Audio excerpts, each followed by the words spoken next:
I'm James Silvius, TK12953, and I am here to introduce our next panel for the evening. We bring action figures to life. But before we get started here, I want you all to take a look here in your probably your bottom left-hand corner at the Tiltify QR code. We're still trying to raise funds for Make-A-Wish here, and any bit that you can give us would be fantastic. We're trying to meet that big goal we got, and we got 2 more panels here to try to complete that task. We will still be taking donations, long after this is done, because I'm sure folks are going to want to stream it at their own convenience. But please make sure you hit that thing and give us some donations and help us reach our goal here for Make-A-Wish. So without any further ado, I'm going to introduce my panel here, or have them introduce themselves.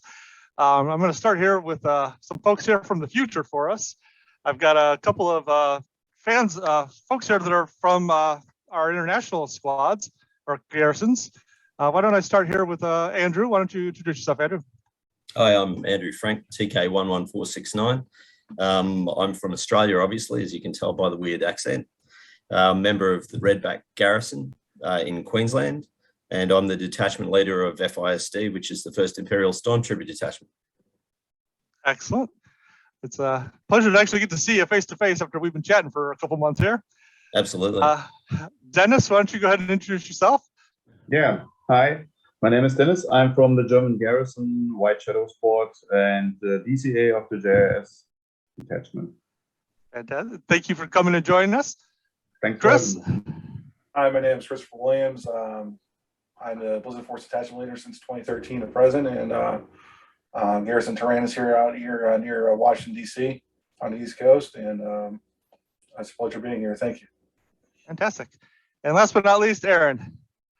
Hi, everybody. My name is Aaron Hughes. I run a shop called Galactic Armory. It specializes in making screen accurate 3D print models as well as 3D prints themselves. Garrison member in the CT Legion, but mostly just a maker, but glad to be here. Excellent. Well, I can't just say mostly just a maker when we've seen some of your kits, man. The CTs are pretty cool. Yeah, but I do love me some clones. Yeah, but without our makers, man, we're in a lot of trouble. So a lot of this panel is really about how do we get from what we see on the screens, whether it be the movies, the new TV shows that they're running on Disney Plus, and some of the gaming communities. How do we get those kits and those costumes that we see from the screens to the costumer that we see at the cons, or our folks are wearing at troops and we do our things. So I was wondering if one of our detachment leaders might be willing to give us a quick rundown of what the costume reference library, or the CRL, really is. I mean, I can go, Frank, if you're okay with that, or if you want to speak on it, or. No, man, go for it. All right. So if you're a prospective member, you just say, I want to look at, join the 501st. You don't know where you're starting at or what you're supposed to be doing. Aside from, obviously contacting your local garrison or squad or membership, the first thing, as far as from a costume perspective, is that you have to identify what the costume standards are. Because the club, the 501st is a costume club first. We have our standards, obviously, as we all know. And so the costume reference library itself is pretty much I call it a living document, because it does change over time, depending on the availability of references or whatever things might come and change in the future. Because it's always it's a game of research and development. And so this living document, this outlines a basic requirements of what we expect to see in a costume that you build for approval. And so this is like the guideline that the GMLs, the garrison membership or liaisons, use when they're judging your costume for approval. And that's what it effectively is. It's not something you can, I hate to say it, you can't go to Walmart and buy a costume, during the Halloween season and throw it on and expect to get approved. These costumes are very tedious and expensive, and they need to look the part as much as possible. So that's in a nutshell what the CRL is. Excellent. Yeah, it's being a relative newbie to the 501st.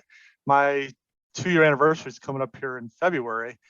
My first kit was a TK, and I've noticed that when you look at the CRLs, there's different levels of approval for it, but the GML really doesn't do anything but that basic level. Andrew, you're a big EIB and Centurion kind of guy. What do you say about the leveling for costuming? Yeah, well, I guess the 501st standards compared to other cosplay and costuming groups out there are reasonably high, but they do get even higher. So you have the basic level approval, which is exactly what Chris was just speaking about, and the formation of the CRL. You then have higher levels available. They are completely voluntary. And look, a lot of people that do join us, they want as accurate as they can be to screen within our standards. So all detachments offer 1 or 2, maybe even 3 levels higher than the basic approval level. And generally what they are is more finessing of your costume than anything. They are smaller details. Generally they are far more accurate details. So the scrutiny level increases considerably as you move up those levels as well. So the GML handles all basic approvals. As soon as you go over basic level, that's where the detachments really kick in with their strong points, with their knowledge base, with their access to parts and information. And generally each detachment will look after their level 2 and level 3, or if there is any higher, those levels specifically. So those approvals will take place at a detachment level, generally in the forums, as opposed to any of our social media platforms. So there's far more information on the forums for anyone that's interested in building a costume as accurate as our standards take them. And as Chris also alluded to, they are a living document, CRL, so they change all the time. At FISD, we're currently looking at updating 6 separate items on some of the original trilogy costumes yet again, and it's for more clarity. It's better for the members, so it gives them a better idea of the expectation at those higher levels, because sometimes the DCAs, which are the deployment officers in FISD that are the ones doing the approvals, they ask for things that may not be written in a CRL, but are actually based on all the reference material that you need to use as well. So it's not just the word of the CRL, it's the imagery, the references, and the research, which is very, very important. Excellent. Now, Dennis, being from the JRS, I'm guessing you're a subject matter expert on this one. Do you guys, how do you guys accumulate some of your reference materials? Yeah, there are several options. We are totally happy about StarWarsScreencaps.com and 4K resolution. That made it easier to figure out what the real deal is at the end. And yeah, there we get our references mostly. We are checking every millisecond by millisecond and check what is in the CRL at the moment. Is this correct? We've updated many of our CRLs in the last period here because it was necessary. There came more and more new references out, and we saw, okay, that was what is written in the CRL actually is wrong, so we have to update it.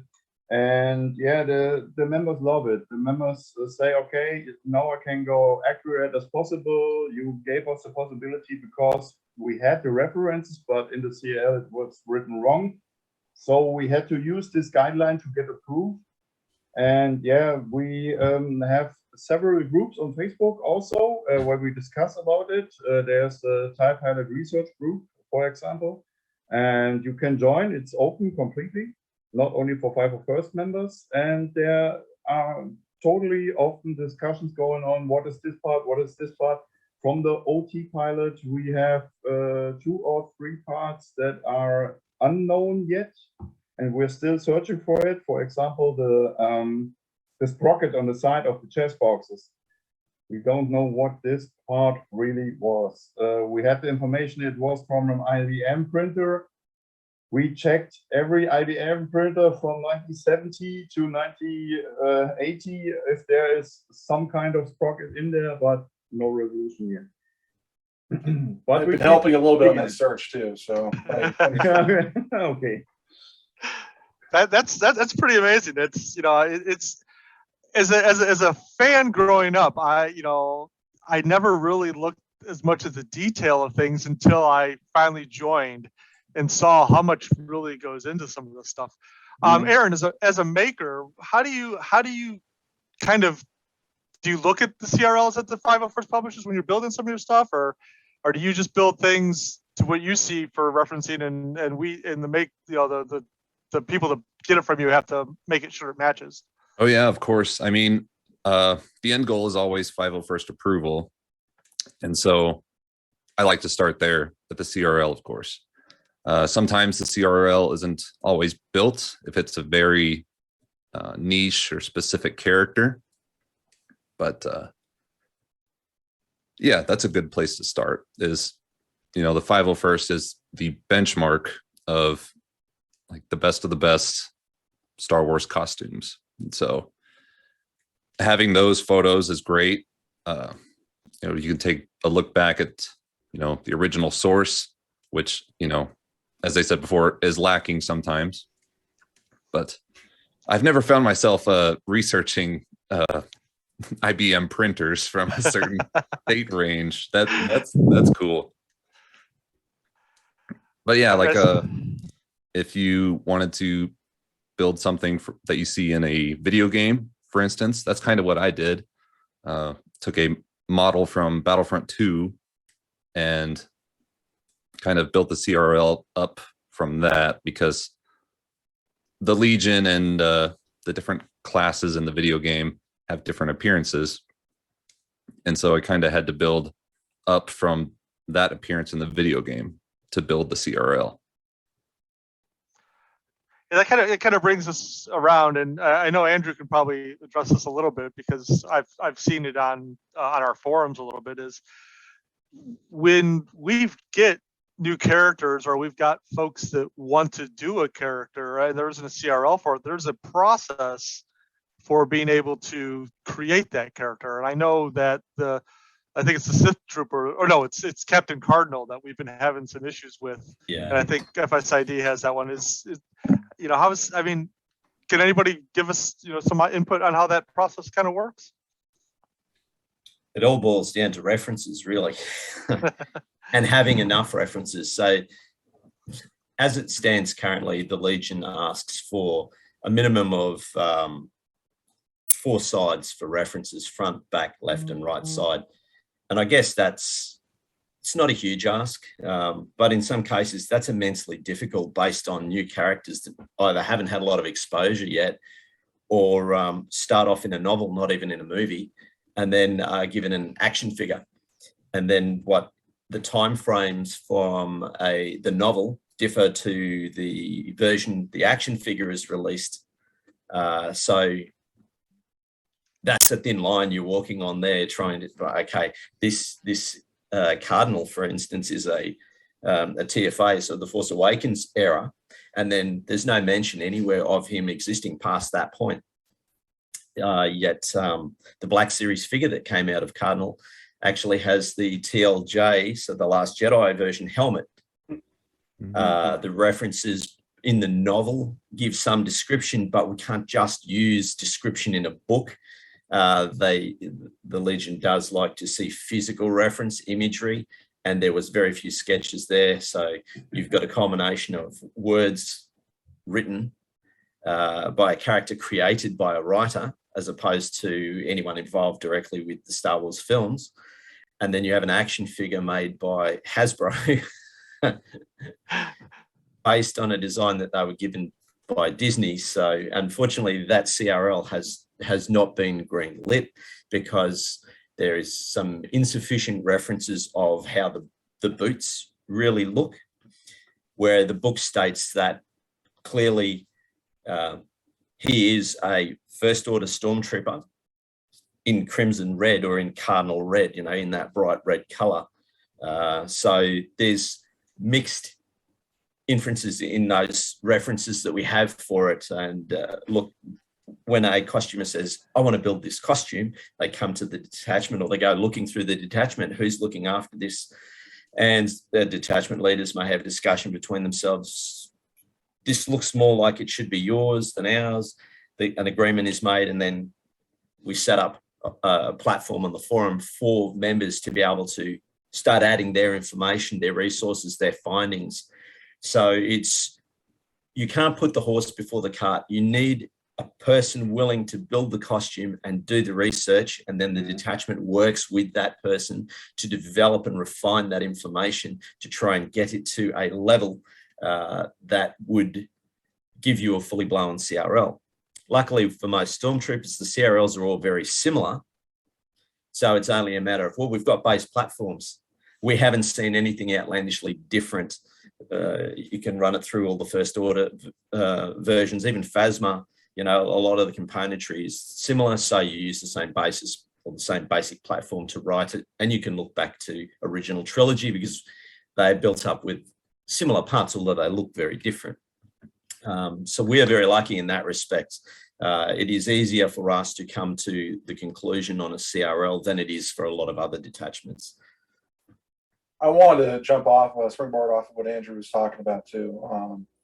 I can't speak for FIC. I know you guys are a lot bigger than the Blizzard Force in terms of personnel, obviously. I find myself as a go-to when it comes to my detachments costume, and whenever we have an issue with the snowtrooper or anything related to it, I'm the go-to guy for that. And on my personal time, I do actually study behind the scenes production, all the nuances and everything like that.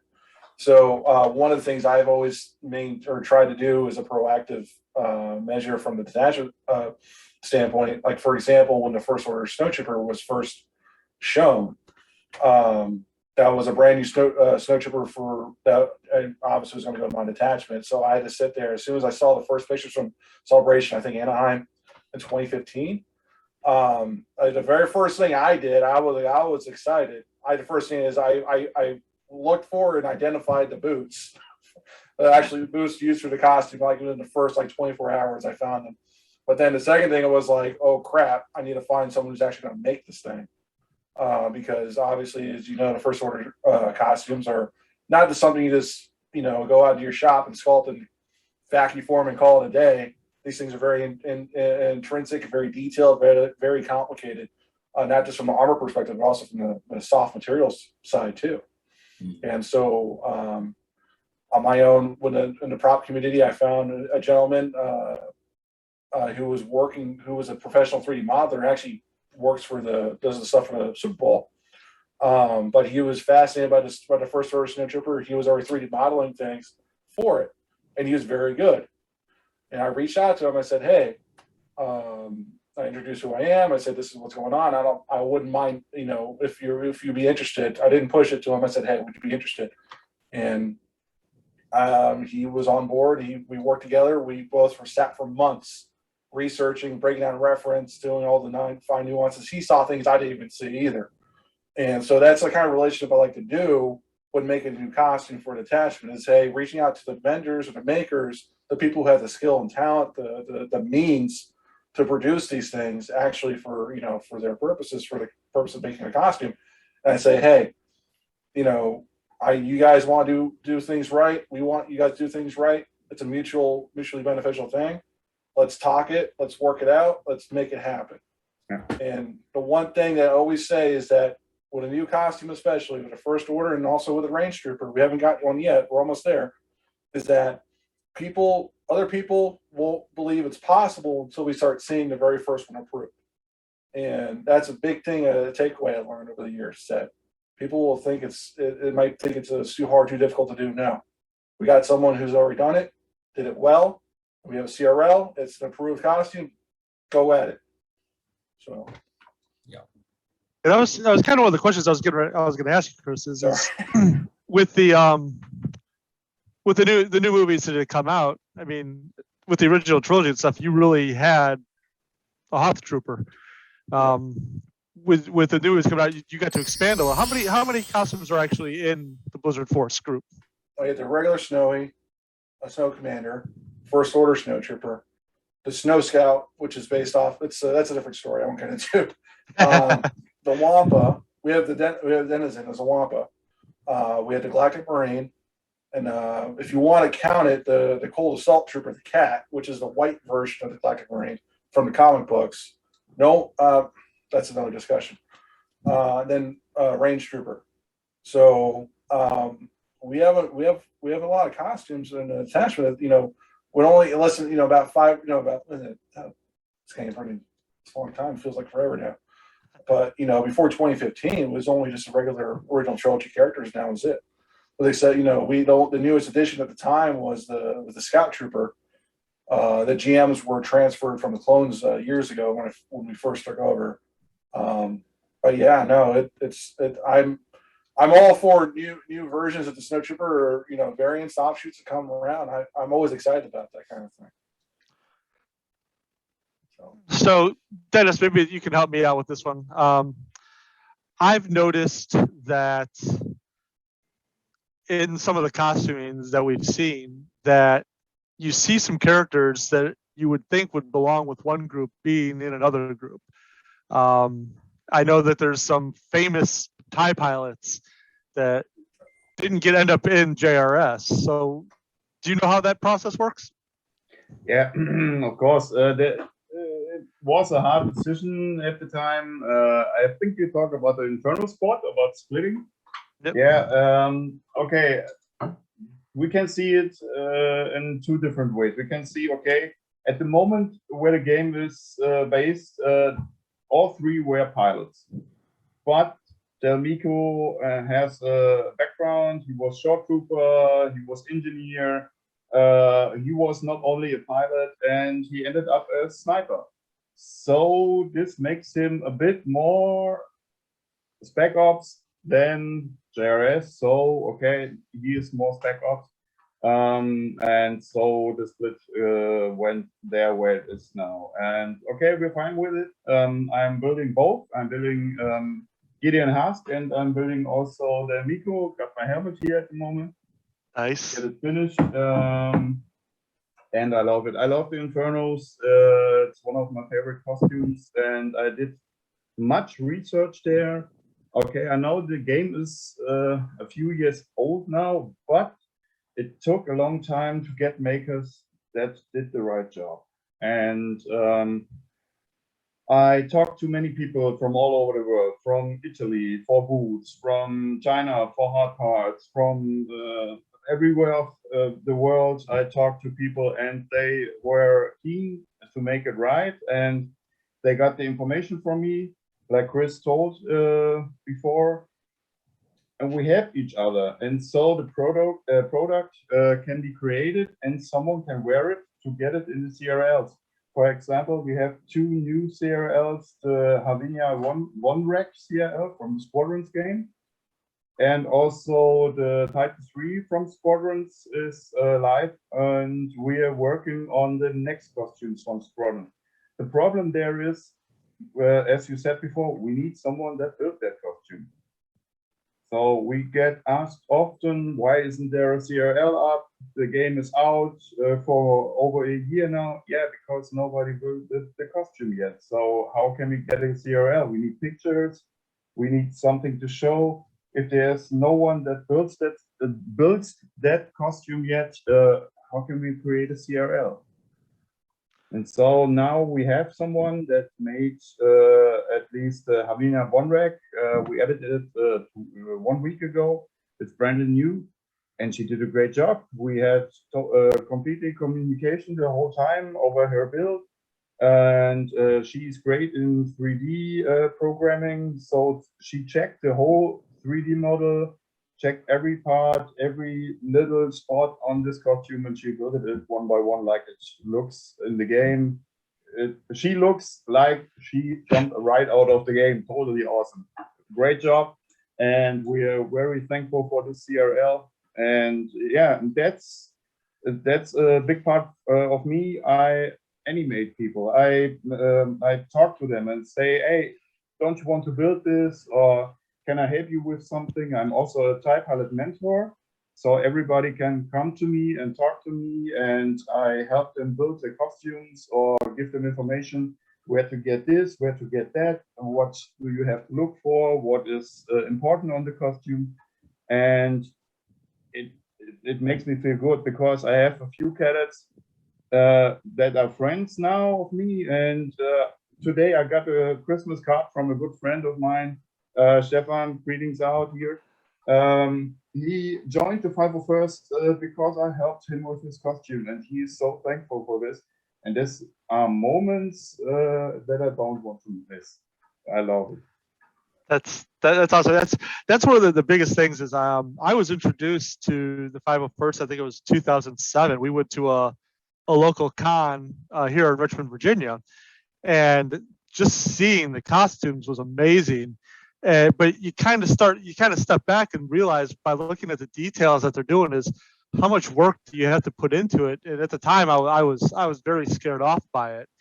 And when my son graduated in 2018, we ran into another group of the 501st members out in Williamsburg, and they convinced me that it was time to get started. And they were all, hey, we'll help you. Don't worry about it. We'll get you going. All you gotta do is ask around your garrison. And that's one of the things that if you're a prospective member and you're watching this, check out the forums. They're a wealth of information. They can be a little bit hard to get through. It's not as easy as a Facebook post, but there is so much information on there. And a lot of the garrisons and the squads host armor parties where you can come to with your box of goodies, and they can help you get the stuff start putting together. And that's what I ended up doing is I showed up at one of the guys' house with a big brown box of white armor and said, what do I do next? Because I was terrified to cut the stuff. I mean, I know FSID has done a really good job. And if you read through some of their forums, the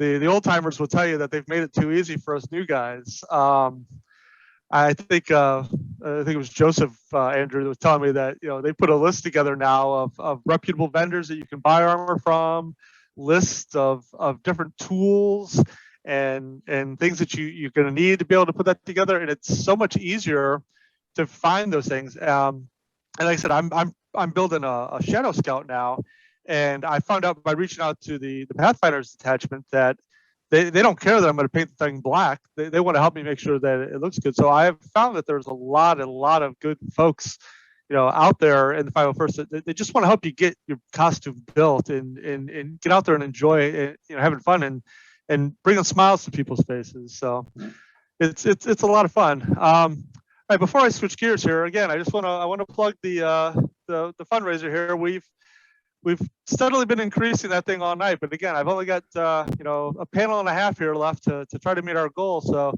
please click that QR code or go to infernocon /donate.html and help us raise more funds for the Make-A-Wish Foundation here. So I'm going to switch gears a little here, and we'll start with Aaron, I think, on this.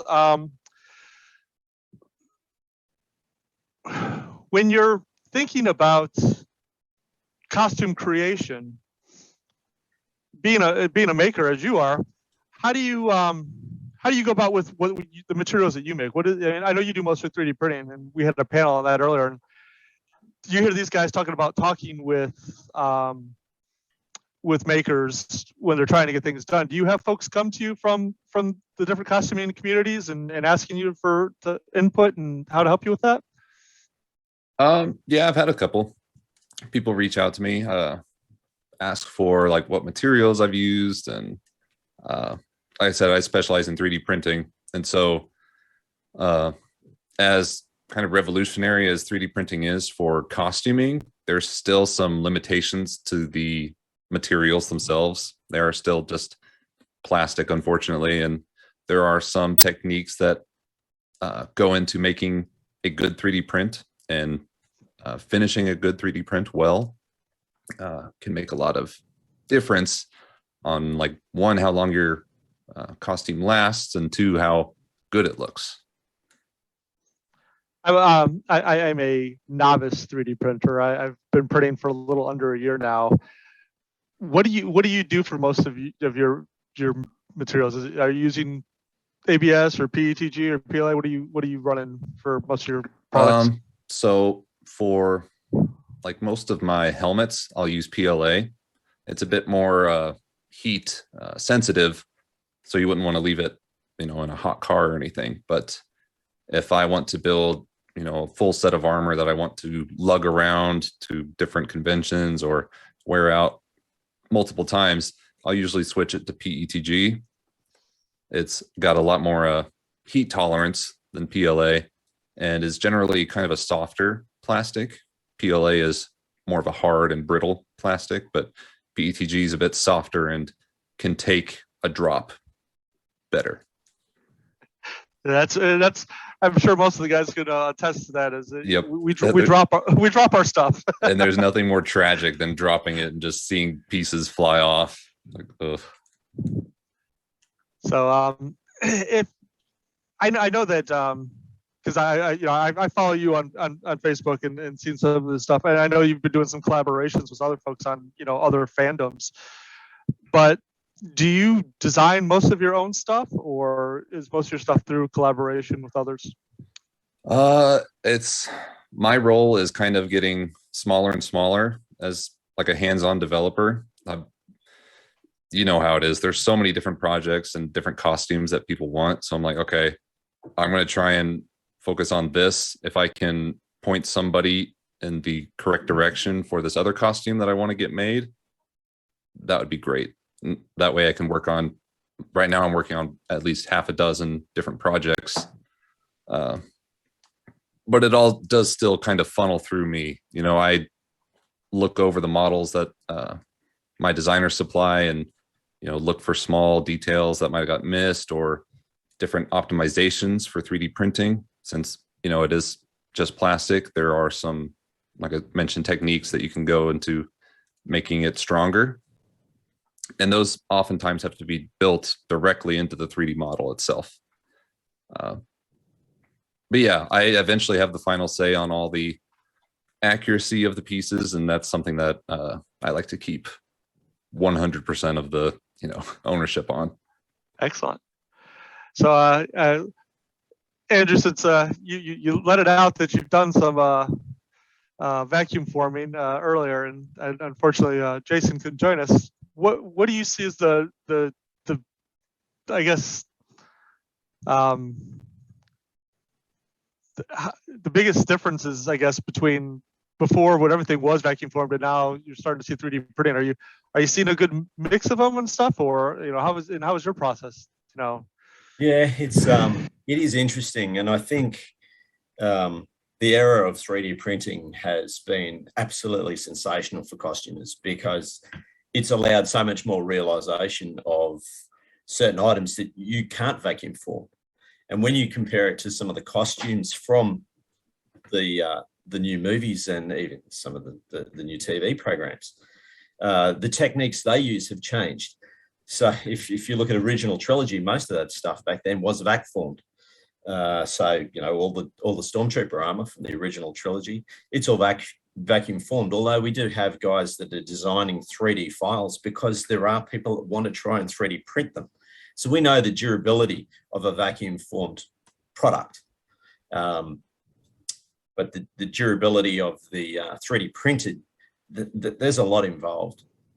As Aaron was just mentioning, the various techniques and things that are required to try and strengthen the type of material used. Whereas with vac forming, traditionally it's either ABS or it's HIPS, which is just another form of plastic that was used. And there is some older materials that they used on the stunt helmets and from the original trilogy, which had to be painted. So there's a mix between the mediums. With vac forming, there's implications with that as well. It's the sharpness or the detail that you want to see on the outside of the armor only goes so far with vac forming.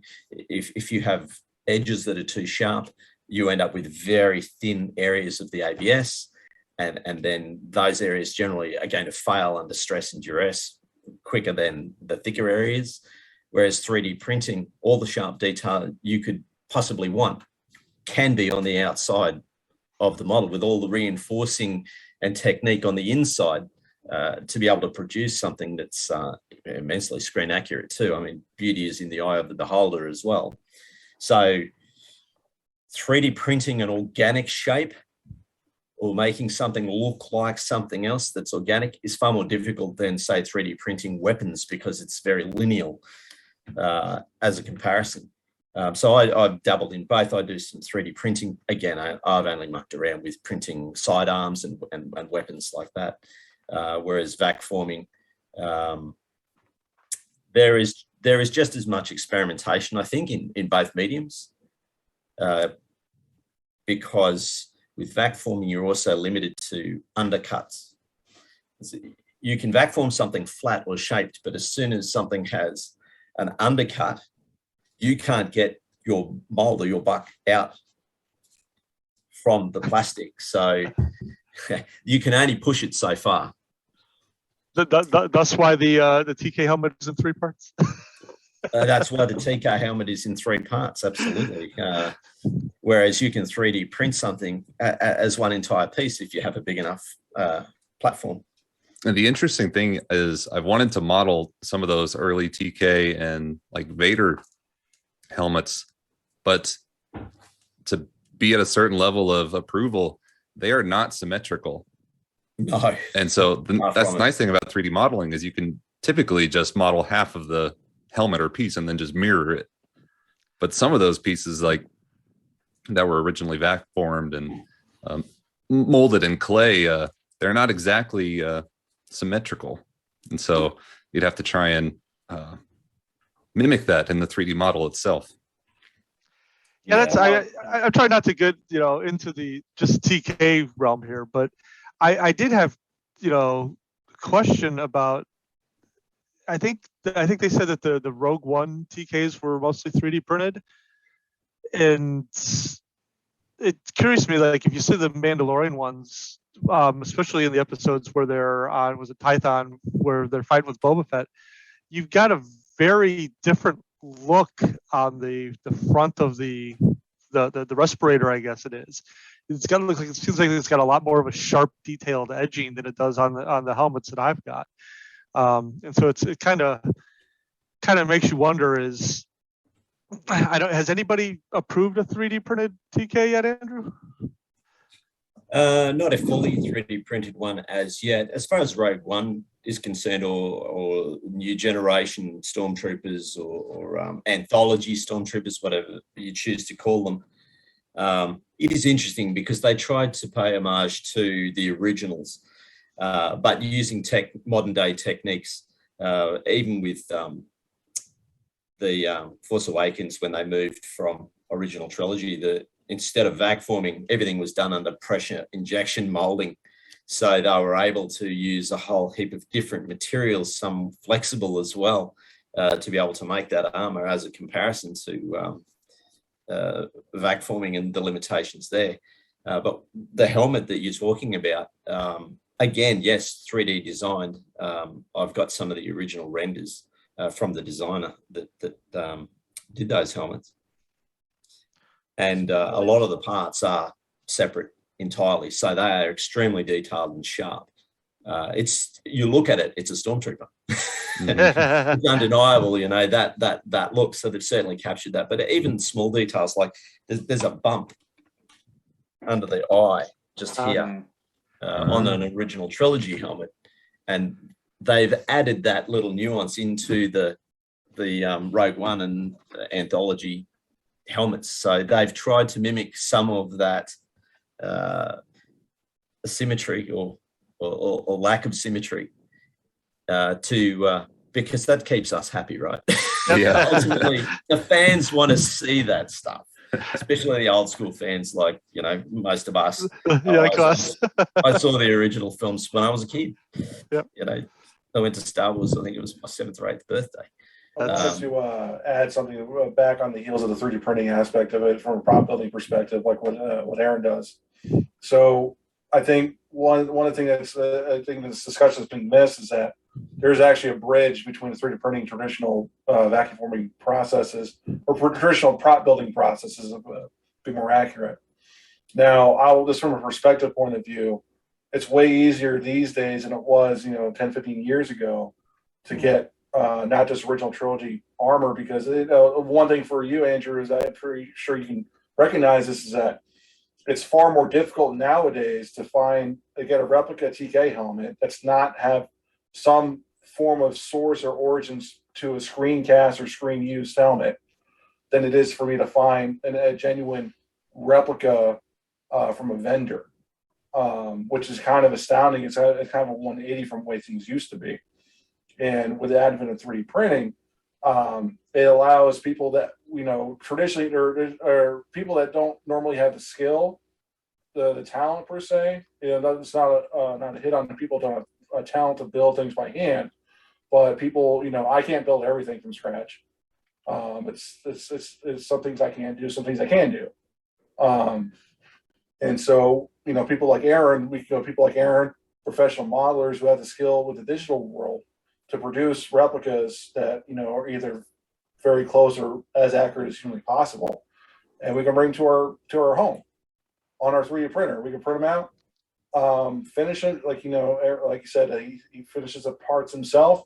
Or alternatively, people will do is they finish them, they make molds to make it into another medium, either by fiberglass or other types of resin that will withstand different types of forces or impacts that trooping might have. Even go as far as to say, I 3D printed a buck for a chest plate or something. I sent it to a guy who can 3D or can vacuum form for me. So it's like we're in a very significant age of communication where you don't have to you have to worry about how am I going to do all these things, because I can sit here almost from home and do everything I need to do to make a project happen to an extent without having to even leave my house, which is kind of scary if you think about it. I think people don't, from that perspective, how things used to be to how it is now. I think we're in a greater position as a club that focuses on this kind of hobby to enable. What it says is it helps enable people to build their own thing and join us. So. I got a question for you, Chris. Sure. Are there a lot of 3D printable parts for Blizzard Force costumes? If you're talking traditional snowtrooper, unfortunately not much as far as I'm aware of. There are models I've seen out there. I believe Aaron actually worked on the Galactic Marine at one point. I'm not sure if that was one of my first ones. Okay. I know someone asked me about yours at one point not too long ago. I haven't got too far into it to be honest. But the right now for 3D printing side of things, the most I've seen is for the First Order Snowtrooper, and obviously more recently the Range Trooper. I think the biggest thing with the Range Trooper right now that people are most daunted by is the boots. The rest of the costume is pretty. It's a pretty cool costume. I would still really want to make one, but the boots, most people right now have been 3D printing the boots and just do and working on that. But it's not as the proliferation, I would say, of 3D models for Blizzard Force characters is not as high as it might be for other like ties or TKs. That's the Range Trooper is the one from Solo, right? The one that's on the train. Yeah, those boots are pretty. That'd be a pretty daunting task. Yeah. And it's funny because you're one of the designers. He pretty much made all the 3D models for the original production for all the sequel trilogy. Sam Williams. I've reached out to him many times about the Range Trooper, bugged him, and he's been really patient with me on answering some things. And it's one thing. It's like even with it's not even just original trilogy. You see kind of wonkiness with the original costumes, but you look closely in the Range Trooper, those boots are covered in zip ties, holding everything. So. Actually, that's probably a good point that we're talking about with the boots being held together with zip ties. Is the costumes made for the films are built for very short periods of time as far as use is concerned. Do a few scenes, that's falling apart, bit of gaffer tape, zip ties. Whereas 501st costumes, we have to build them to last. to suffer through the rigors of trooping, marching in parades and dancing or running around, whatever you're doing, depends on the troop little that kids you're and at. drunk people. Yeah, that's right. But everybody used to tell me when I first started building that you can't see anything in that TK, and I didn't realize it until I suited up the first time. And I had a 4-year-old on a dead sprint running at me, and I lost him about 6 foot in front of me. And then I didn't see him, and then all of a sudden I felt as they hit my leg, and I just, you just froze. You're like, okay, nice. Where's the kid at? I don't want to run him. But yeah, it's funny though, because if you look at it, some of the the reference materials, you see the white gaffer's tape on the back of the legs of the TKs, and you see some of these things that you don't really think about until you start building, and you don't realize that you want to build it to make it to last. But when they built them for the films, they needed it for a couple hours of shooting, some film structure, and then well, we don't need it anymore. We'll go on to the next one.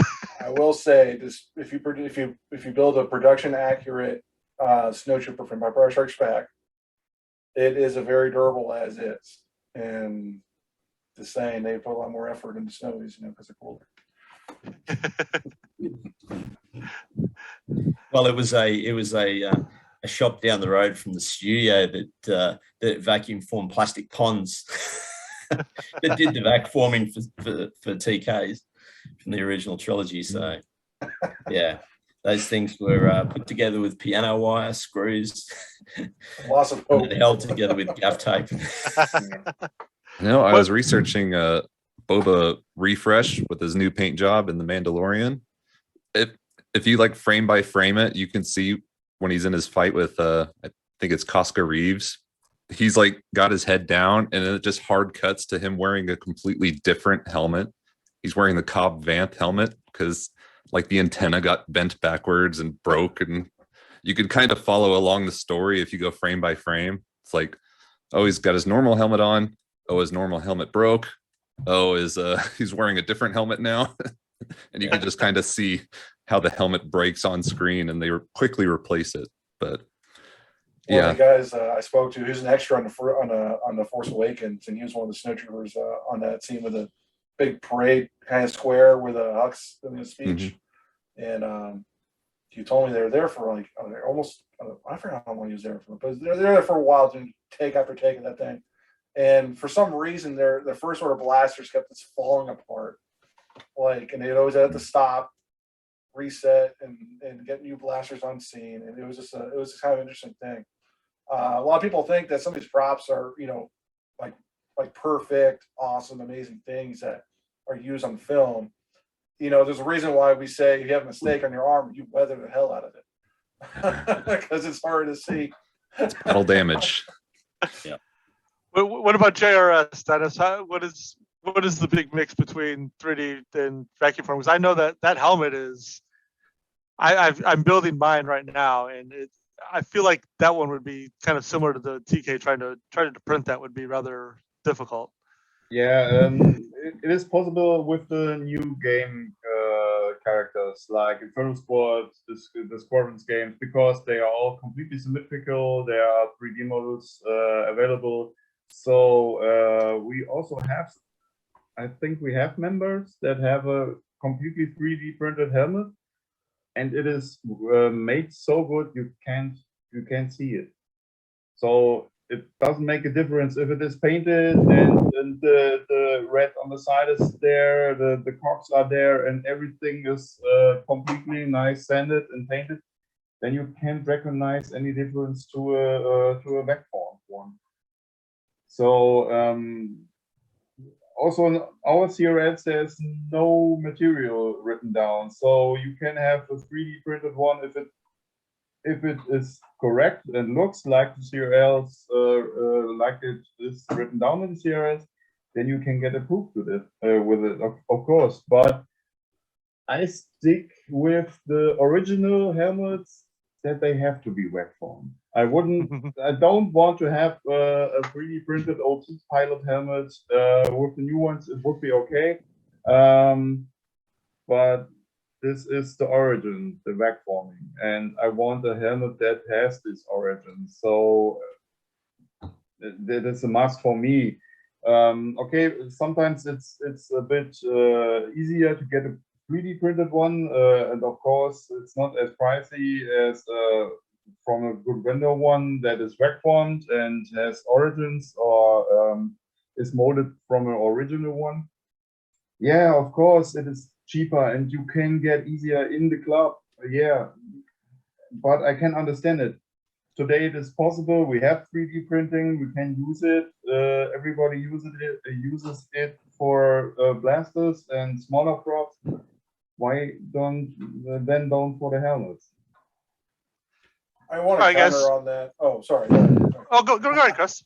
No, I was just going to say, we're fortunate, at least from original trilogy perspective, that we've become have gained access to original props and pieces from the original filming.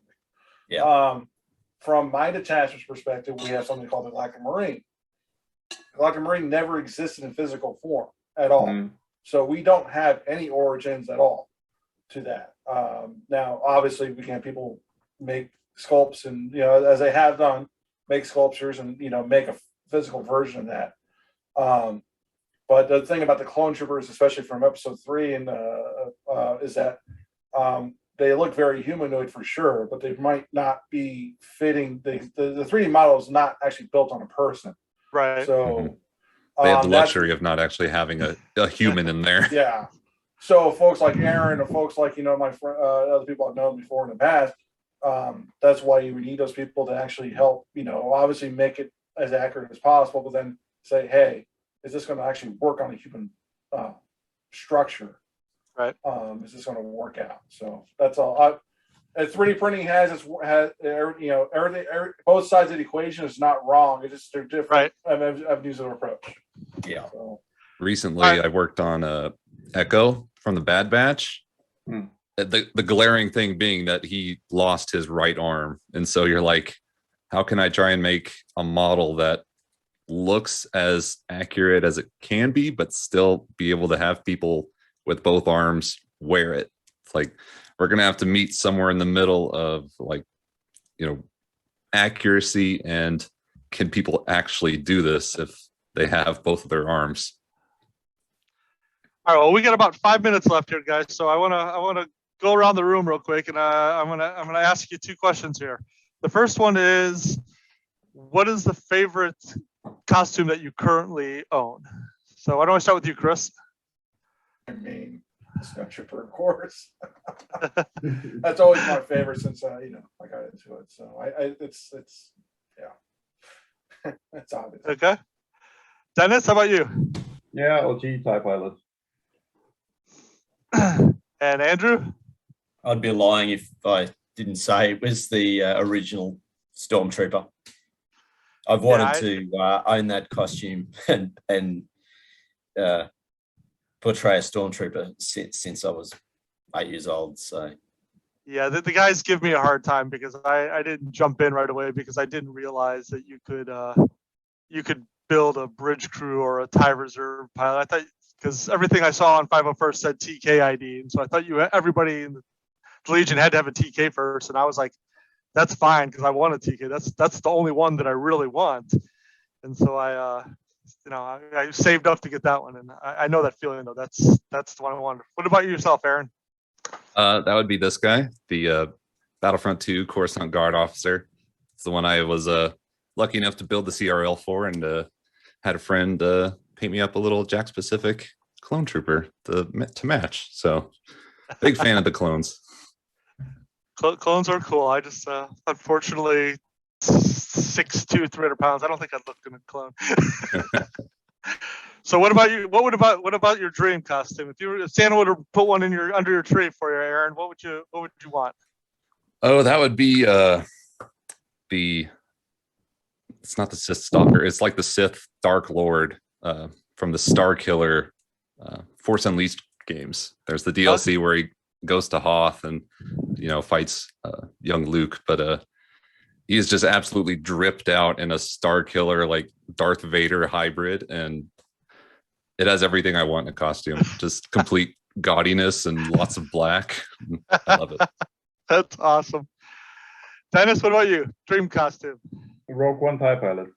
The Rogue One TIE Pilot? Yeah. I will Excellent. order the parts in the next time, and then I go for it. There you go. Yeah. Andrew. Return of the Jedi, Boba Fett. Ah, Expensive costume to build. yeah, they are not cheap. That is for sure. Yeah. Chris. I have to say it would be probably a Phase 3 Dark Trooper from the original Dark Forces. Ah, yeah, that 12 feet tall and everything. So Darth Vader's mine. That's being 6'2", I think that put me in the big boots and the helmet. I think I'd be close enough to. Specific movie? I want the Rogue One. There's something about that ending that just speaks to me. With him standing on the bridge as the ship floats away. I just Cape like flying that. in the wind. Exactly. That's I just found that I've always been a fan of the Empire stuff, but that version of Vader just is the one that speaks to me the most. So, all right, gentlemen, I really certainly appreciate the time that you gave us today, and I hope that the folks that watched got to learn a few things and that they hadn't heard before. Anybody got any parting shots that they want to make? build a snowtrooper. No, but thank you for your time and hosting this for us. It's really cool. Yeah, thank you very much, Yeah. James, for having us here, and to everyone out there that's watching, please donate.